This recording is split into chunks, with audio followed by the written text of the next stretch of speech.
Yeah, this is how I give thanks. This is how I praise and worship.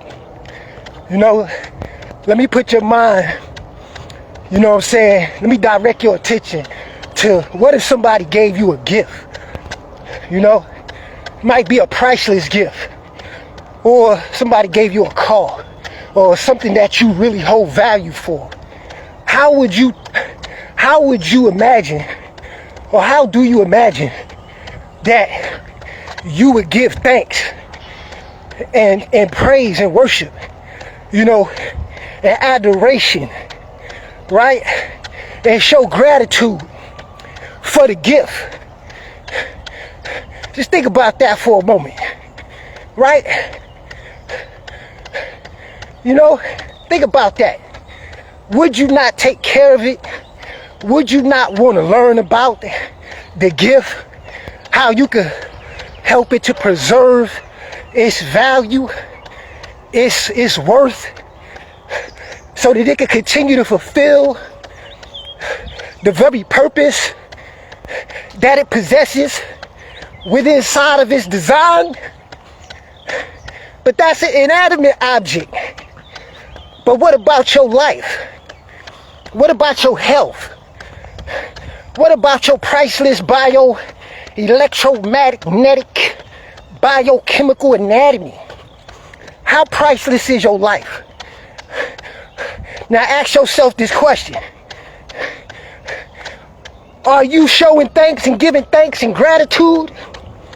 Are you praising and worshiping and exercising gratitude daily by learning about your life, learning about your health, and being intentional when it comes down to making sure that you do the things that you need to do in order to help it to fulfill its purpose within inside of its design?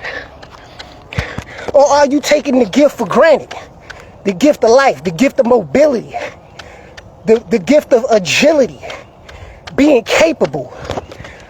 It's just something to ask yourself, because your answer might be different from mine.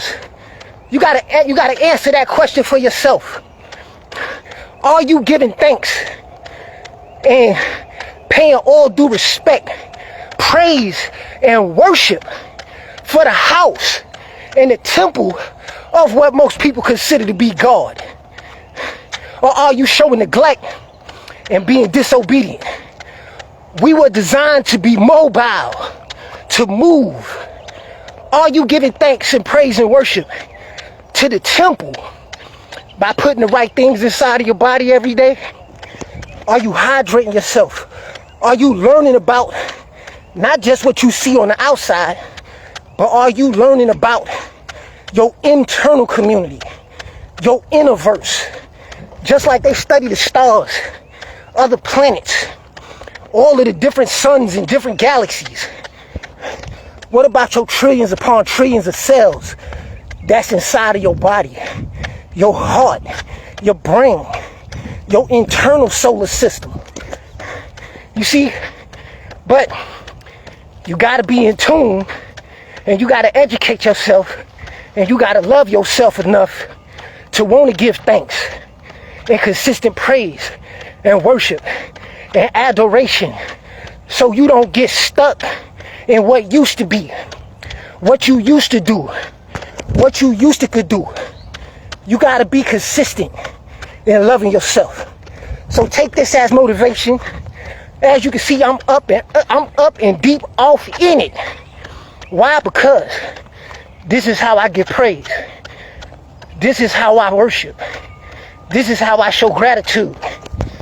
Not by being on the bench, but by staying active, giving my body what it needs every day, getting out here in this nature, getting outside, breathing fresh air, showing and proving to myself consistently that I love myself and that I'm capable and that I'm able.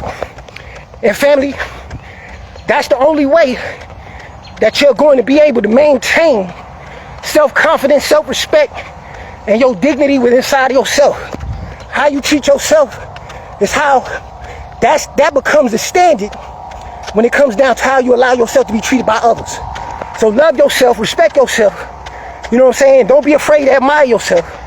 Not just in thought, but most of all in action. And then everything else is going to proceed and come forth from that energy. It's your brother. I'm about to finish what I started. Take care of yourself. Health is wealth. And I'm out of here. Peace.